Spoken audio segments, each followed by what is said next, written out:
పితా పుత్ర పవిత్రాత్మ నామమున ఆమేన్. ఈనాటి దేవుని యొక్క వాక్యానికి మీ అందరికీ ఆహ్వానం పలుకుతూ ఉన్నాను.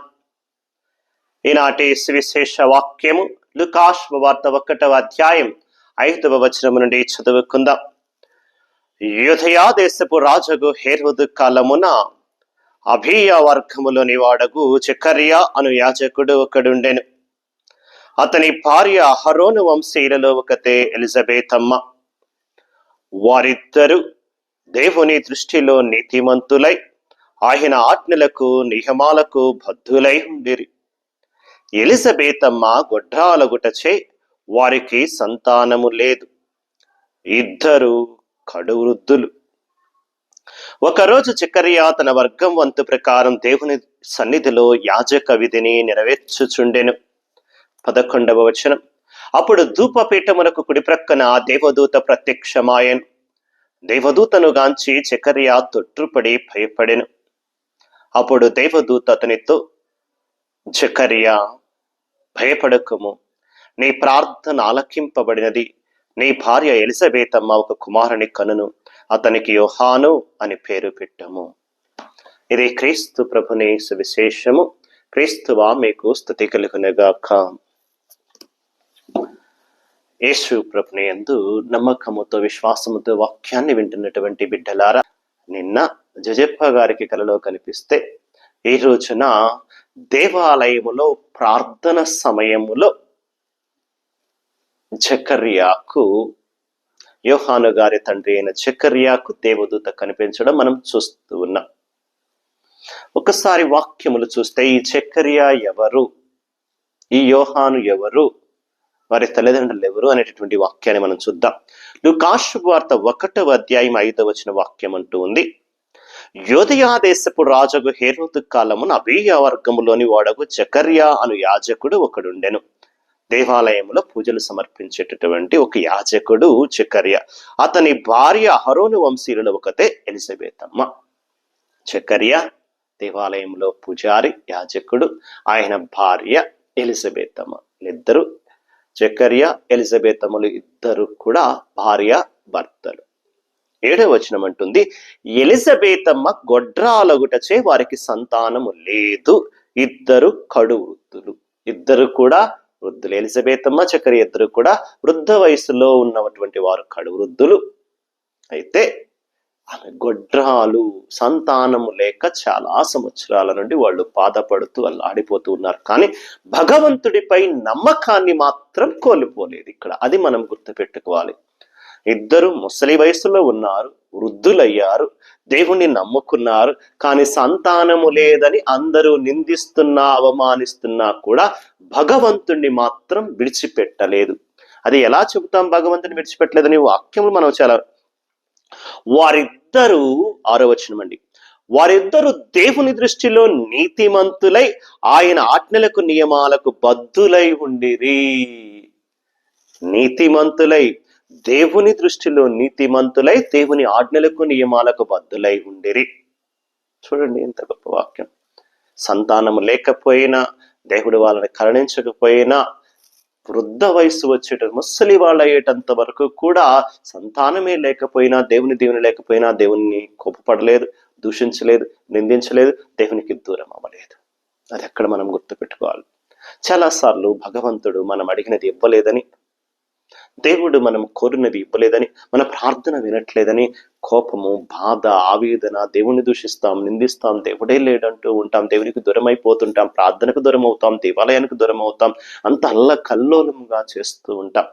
వీళ్ళిద్దరిని చూసి ఈరోజు మనం నేర్చుకోవాల్సింది, ఇద్దరు ముసలి వయసు వచ్చేటంత వరకు కూడా దేవుని విడిచిపెట్ట, సంతానం లేకపోయినా, అందరూ గొడ్రాలంటూ ఉన్నా, దూషిస్తూ ఉన్నా, నిందిస్తూ ఉన్నా కూడా దేవుని నమ్మి విశ్వాసముతోనే ఉన్నారు తప్ప దేవునికి దూరము కాలేదు. ఎందుకంటే వాళ్ళిద్దరూ దేవునికి దూరము కాలేదు, దేవునిలోనే ఉన్నారనడానికి వాక్యం మనం చూస్తూ ఉన్నాం. దేవుని దృష్టిలో వాళ్ళిద్దరు నీతిమంతులై దేవుని ఆజ్ఞలకు నియమాలకు లోబడి ఉన్నారు. అంతేకాదు, దేవదూత ప్రత్యక్షమైనప్పుడు జకర్యా దేవాలయంలోనే దైవ ధూపన పీఠానికి ధూపము వేస్తూ ఉన్నటువంటి సమయము, దేవాలయంలోనే ప్రార్థనలో ఉన్నటువంటి సమయము జకర్య దర్శనం పొందాడు, దేవదూత దర్శనం పొందుకున్నాడు. అంతేకాదు 11వ వచనం ఒక్కసారి చూస్తే మనకు అర్థమవుతుంది. దేవదూత ప్రత్యక్షమైనప్పుడు ఏమన్నదండి? అప్పుడు ధూపపీఠమునకు కుడి ప్రక్కనున్న దేవదూత ప్రత్యక్షమాయెను. దేవదూతను గాంచి జకర్య తొట్రుపడి భయపడెను. 13వ వచనం అంటుంది, దేవదూత అతనితో, జకర్య భయపడకుము, నీ ప్రార్థన ఆలకించబడినది. అంటే అప్పటి వరకు ప్రార్థనను విడిచిపెట్టకుండా, దేవునికి దూరము కాకుండా ప్రార్థనలో ఉన్నారనే కదా, విశ్వాసములో ఉన్నారనే కదా, భగవంతుడిని నమ్మి ఇంకా ప్రార్థిస్తూ ఉన్నారనే కదా దాని అర్థం. వాక్యము చూడండి, నీ ప్రార్థన ఆలకించబడినది, నీ భార్య ఎలిజబెతమ్మ ఒక కుమారుని కనును. ఒకటి, నీ ప్రార్థన ఆలకించబడింది.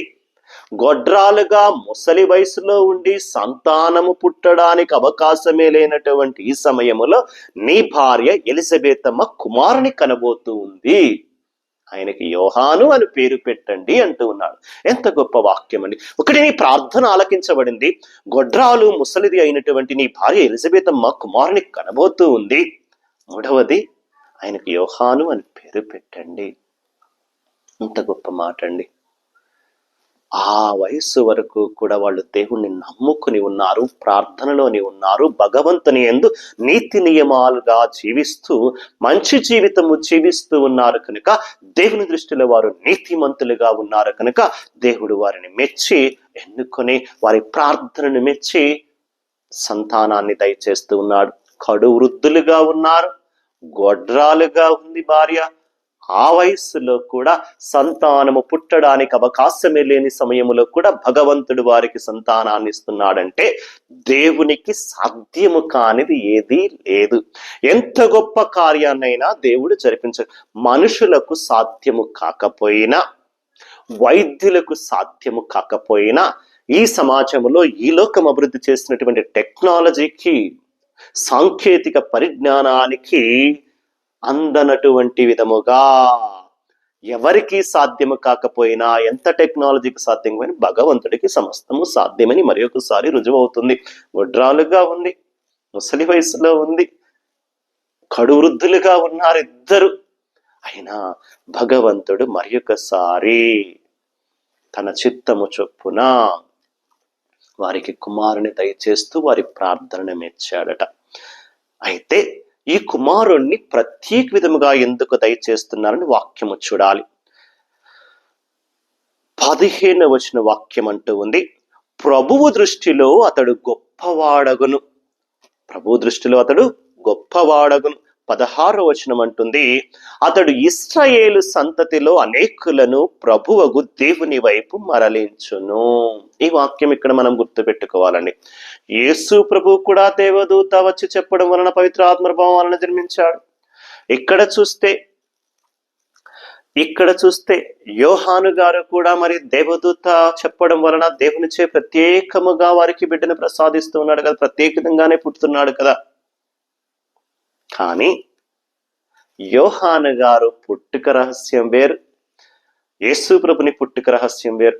యోహాను గారు వచ్చిన పని వేరు, యేసు ప్రభు వచ్చిన పని వేరు. ఇక్కడ మనం ఈ రెండు విషయాలు గుర్తుపెట్టుకోవాలని, యేసు ప్రభు గురించి చెబుతూ, యేసు ప్రభు జననం గురించి చెబుతూ మత్తయి శుభవార్త 1వ అధ్యాయం 21వ వచనంలో దేవదూత ఏం చెప్పింది ఇక్కడ మనం గుర్తుపెట్టుకోవాలి.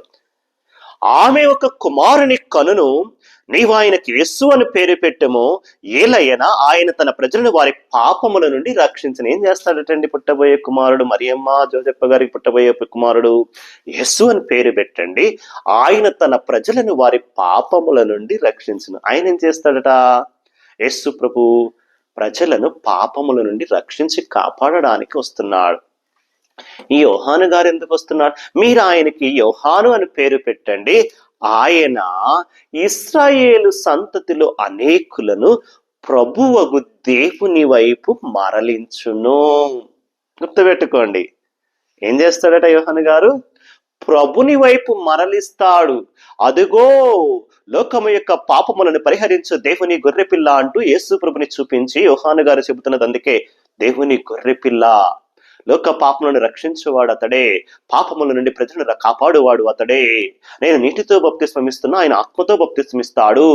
నాకంటే ఆయన ఎన్నో రెట్లు గొప్పవాడు, ఆయన పాదాల వారు విప్పడానికి కూడా నేను అర్హుడను కాదు అని చెబుతూ యేసు ప్రభు వైపు చూపిస్తూ ఉన్నాడు.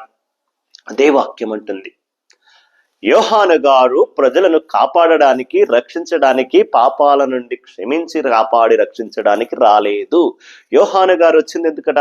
ప్రజలను ప్రభు వైపు నడిపించడానికి. అదిగో రానున్నవాడు, అదిగో మీరు ఎదురు చూస్తున్నవాడు, అదిగో మెస్సయ్య, అదిగో లోక రక్షకుడు, ఆయనే దేవుని కుమారుడు అని యేసు ప్రభుని చూపించడానికి, యేసు ప్రభుని వైపు ప్రజలను మరల్చడానికి, యేసు ప్రభు మార్గాన్ని సిద్ధము చేయటానికి వచ్చిన వాడే యోహాను. అది రహస్యం చాలా చక్కగా చెప్పబడుతుందండి వాక్యములో. ఆయన తన ప్రజలను దేవుని వైపు, ప్రభుని వైపు మరల్చును. అలా యేసు ప్రభు మార్గం సిద్ధము చేయడానికి, ప్రభుని మార్గాన్ని సిద్ధము చేస్తూ ప్రజలను ప్రభు వైపు నడిపించడానికి మాత్రమే ఆయన రానున్నాడు అని వాక్యము చాలా చక్కగా చెబుతుంది. ఆయన వచ్చిన పని అలాగే పూర్తి చేసుకున్నాడు.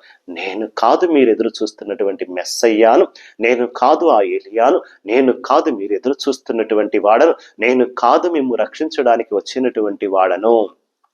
ఆయన మెస్సయ్య, ఆయన రక్షకుడు, ఆయన మిమ్మల్ని రక్షించడానికి వచ్చినవాడు. ఆయన వైపు వెళ్ళండి, ఆయనను నమ్మండి, ఆయనను విశ్వసించండి అంటూ యేసు ప్రభుని మార్గాన్ని సిద్ధపరుస్తూ ప్రభుని వైపు ప్రజలను మరల్చినటువంటి వాడు యోహాను. కాబట్టి దేవుని నమ్ముకున్నటువంటి బిడ్డలారా, ఈనాటి వాక్యములు మనం గుర్తుపెట్టుకోవలసింది, దేవుని యొక్క ప్రణాళికలో భాగముగానే బప్తిస్మ యోహాను గారు జన్మించారు.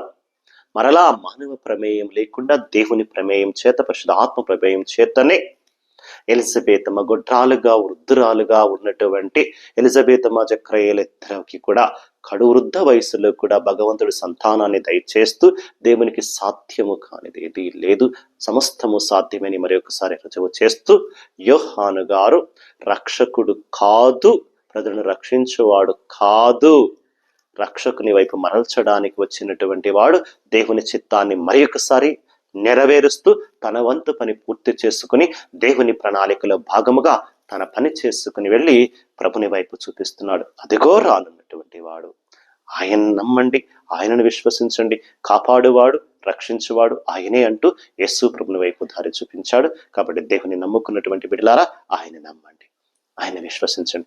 ఎంత బాధలో ఉన్నా, ఎంత కష్టంలో ఉన్నా, మీ బాధ, మీ సమస్య, మీ రోగము, మీ వ్యాధి ఎంత పెద్దదైనా కాపాడువాడు, రక్షించువాడు, తీర్చువాడు, ఆదుకునివాడు మన యేసయ్య. ఆయన ఉండగా భయం ఎందుకు బిడ్డలారా? ఆయన వారు నడుద్దాం, ఆయనకు సమస్తము సాధ్యమైన గుర్తెరుగుదాం.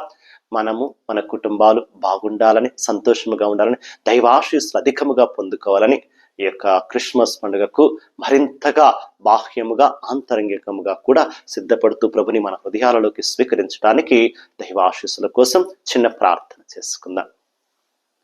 పరిశుద్ధుడు, ప్రేమమయుడైన యేసయ్య, నీకే స్తుతులు, స్తోత్రములు, వందనాలు. చక్కని వాక్యాన్ని అందించావు. ఈ వాక్యం ద్వారా తండ్రి, బప్తిస్మ యోహాను గారు నీ మార్గాన్ని సిద్ధము చేయడానికి వచ్చారని, తద్వారా నిన్ను లోక రక్షకుడుగా లోకానికి పరిచయం చేస్తూ, దేవుని చేత పంపబడిన దేవుని గొర్రెపిల్లవు, మా పాపాల కోసం పరిహారం ఇవ్వబోతున్నటువంటి, బలి ఇవ్వబోతున్నటువంటి గొర్రెపిల్లవు నీవేనన్న గొప్ప విషయాన్ని యోహాను గారు మాకు తెలియజేశారు.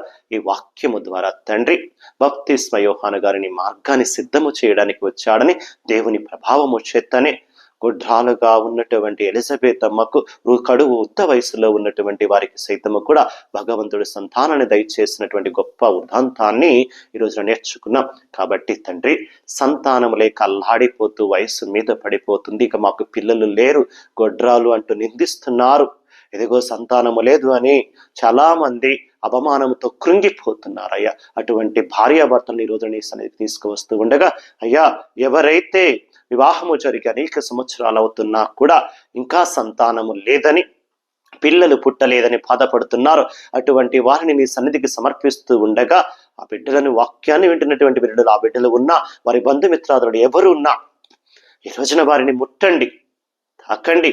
ఏ బిడ్డలనైతే మేము స్మరించుకుంటూ సంతానము లేని, పిల్లలు లేని భార్యాభర్తల కోసం మేము ప్రార్థన చేస్తూ ఉన్నాం, వారి భార్యాభర్తలను ముట్టండి, తాకండి, ఆశీర్వదించండి, గర్భఫలాన్ని దయచేయండి, సంతాన భాగ్యాన్ని ప్రసాదించండి. నీకు సమస్తము సాధ్యమేనయ్యా, నీకు సాధ్యము కానిదంటూ ఏది లేదు అని నమ్మినటువంటి బిడ్డలుగా నీ పాదాలు పట్టుకుని బ్రతిమాలి అడుగుతున్నా. పిల్లలు లేక సంతాన భాగ్యం లేక అల్లాడుతున్న ప్రతి భార్య భర్తను ఈ రోజున ముట్టి మన్నించి క్షమిస్తూ వారికి సంతాన భాగ్యాన్ని, గర్భఫలాన్ని దయచేస్తూ మరి ఒకసారి నీ కృపను దీవెనను వారికి చూపించమని, నీకు సాక్ష్యము పలికే కుటుంబాలుగా వారిని తీర్చిదిద్దమని యేసు ప్రభుని పరిశుద్ధ నామమున అడిగి వేడుకొనుచున్నాము తండ్రి, ఆమేన్. సర్వశక్తి గల సర్వేశ్వరుడు పితా పుత్ర పవిత్రాత్మ మేము మీ బిడ్డలను, మీ కుటుంబాలను భగవంతుడు ఆశీర్వదించి దీవించి కాపాడుదురుగాక. God bless you all.